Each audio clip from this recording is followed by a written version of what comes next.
Es di pegunungan Papua tak lagi abadi, diprediksi raib sebelum tahun 2026. Simak dampak buruknya. 26 orang jadi tersangka peredaran obat keras, admin, dokter hingga perawat. 3 hakim PN Jakpus yang putus tunda pemilu 2024 disanksi mutasi.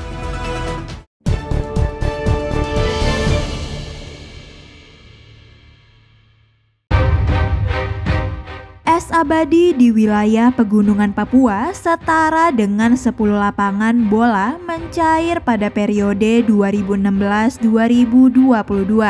Mencairnya es abadi tersebut ternyata menimbulkan dampak tersendiri. Badan Meteorologi, Klimatologi, dan Geofisika BMKG menyebut es yang mencair di Gunung Puncak Jaya Papua berdampak pada meningkatkan tinggi muka laut yang nantinya dapat merusak ekosistem laut di wilayah tersebut.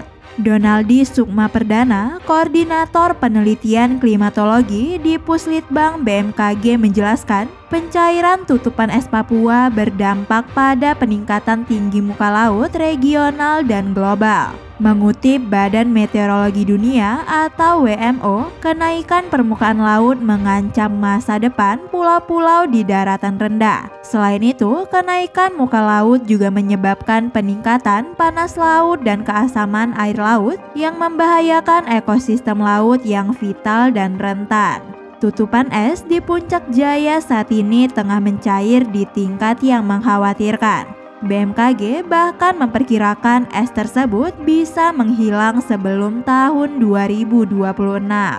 Pengamatan BMKG pada es di Puncak Jaya sejak tahun 2010 menunjukkan tingkat pencairan yang terus meningkat dari tahun ke tahun. Menurut Donaldi, dari tahun 2016 sampai 2021 saja, es yang mencair setara hampir 10 lapangan bola. Estimasi es yang hilang di tahun 2016 sekitar 0,53 km persegi, pada tahun 2021 0,27 km persegi. Jadi, kalau di rata-rata pada tahun 2016 sampai 2022, 0,07 km persegi per tahun.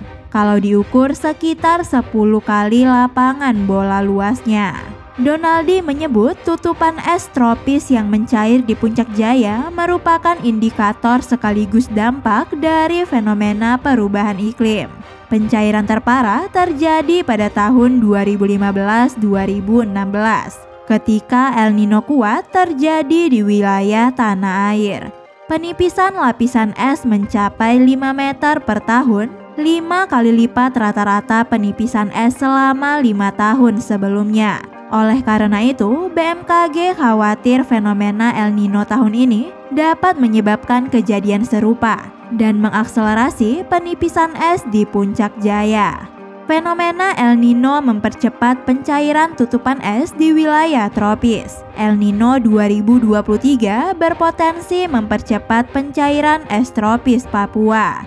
Glasial maksimum atau tingkat es maksimum di Papua terjadi sekitar 20.000 tahun lalu. Kala itu suhu Papua lebih rendah 6-7 derajat Celcius dari saat ini. Kemudian tinggi muka laut di wilayah tersebut juga lebih rendah 120 meter. Es di Puncak Jaya sempat menghilang sekitar 7.000 tahun lalu dan mengalami pertumbuhan kembali pada 5.000 tahun lalu, sebelum kemudian terus menipis hingga saat ini.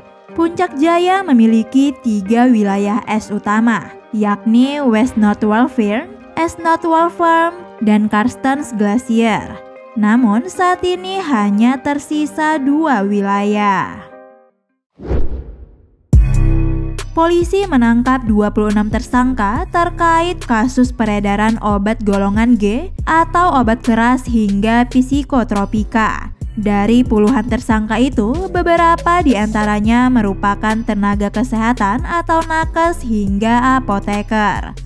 Direktur Reskrimsus Polda Metro Jaya, Kombes Ade Safri Simanjuntak, mengatakan pengungkapan kasus ini berdasarkan 22 laporan polisi dan 26 tersangka sepanjang Januari hingga Agustus. Ade mengungkapkan dari puluhan tersangka itu, 1 diantaranya berinisial RNI. Ia merupakan admin dokter sekaligus asisten apoteker. Lalu ada juga seorang perawat. Selain itu ada pula ERS, oknum perawat yang sudah memiliki STR, namun tidak memiliki SIPP atau tidak memiliki izin praktek sesuai kompetensi. Polisi juga menangkap 2 orang pembeli obat keras dari apotik berinisial APAH dan S. Meski sebagai pembeli, tetapi keduanya sengaja membeli obat golongan G itu untuk dijual kembali. Ade menyebut para tersangka menggunakan berbagai modus untuk bisa mendapatkan dan mengedarkan obat keras tersebut. Modus pertama yakni melibatkan nakes, dalam hal ini asisten dokter dan asisten apoteker. Modus kedua adalah dengan menggunakan resep tak resmi. Dari tangan para tersangka, polisi menyita sejumlah barang bukti. Di antaranya 231.662 butir obat golongan G, 5.000 butir kapsul kosong, uang tunai, dan ponsel. Ia menuturkan total nilai barang yang diperjualbelikan sepanjang Januari sampai Agustus sebesar 45,6 miliar rupiah. Badan Pengawas Mahkamah Agung atau Bawas MA menjatuhkan sanksi mutasi kepada 3 hakim pengadilan negeri atau PN Jakarta Pusat yang memerintahkan Komisi Pemilihan Umum atau KPU menunda tahapan pemilu 2024 berdasarkan gugatan Partai Prima. Mereka dimutasi pengadilan dengan kelas lebih rendah. Ketiga hakim itu yakni Tengku Oyong, Habakri, dan Domingus Silaban. Dikutip dari laman resmi Bawas MA pada Selasa 22 Agustus 2023, Tengku Oyong dimutasi ke Pengadilan Negeri Bengkulu sebagai hakim anggota. Lalu Habakri dimutasi ke Pengadilan Negeri Padang sebagai hakim anggota. Kemudian Domingus Silaban dimutasi ke Pengadilan Negeri Jambi sebagai hakim anggota. Sanksi yang dijatuhkan Bawas MA ini berbeda dengan rekomendasi yang sebelumnya disampaikan oleh Komisi Yudisial atau KY. Juru bicara KY, Miko Ginting, menduga sanksi mutasi itu bukan merupakan tindak lanjut dari rekomendasi KY. Sebelumnya, KY menjatuhkan sanksi berat berupa hakim non-palu selama 2 tahun kepada 3 hakim PN Jakarta Pusat tersebut. Putusan itu diputuskan oleh sidang pleno KY pada Selasa 27 Juni 2023. Pleno itu dihadiri oleh 6 anggota KY, yaitu Mukti Fajar Nurdewata, M. Taufik Hazet, Siti Nurjannah Amzulian Rifai, Sukma Violeta, dan Bin Ziyad Kadafi. Turut dibantu Farid Misdar Hoiri sebagai sekretaris pengganti. 3 hakim PN Jakarta Pusat itu sebelumnya memerintahkan KPU untuk mengulang tahapan pemilu dari awal. KPU dinilai melakukan perbuatan melawan hukum dalam verifikasi faktual Partai Prima. Atas putusan itu, KPU pun mengajukan upaya banding. Kemudian, Pengadilan Tinggi DKI Jakarta mencabut putusan Pengadilan Negeri Jakarta Pusat. Karena itu, penundaan pemilu dibatalkan. Di sisi lain, Partai Prima mengajukan upaya hukum kasasi ke MA.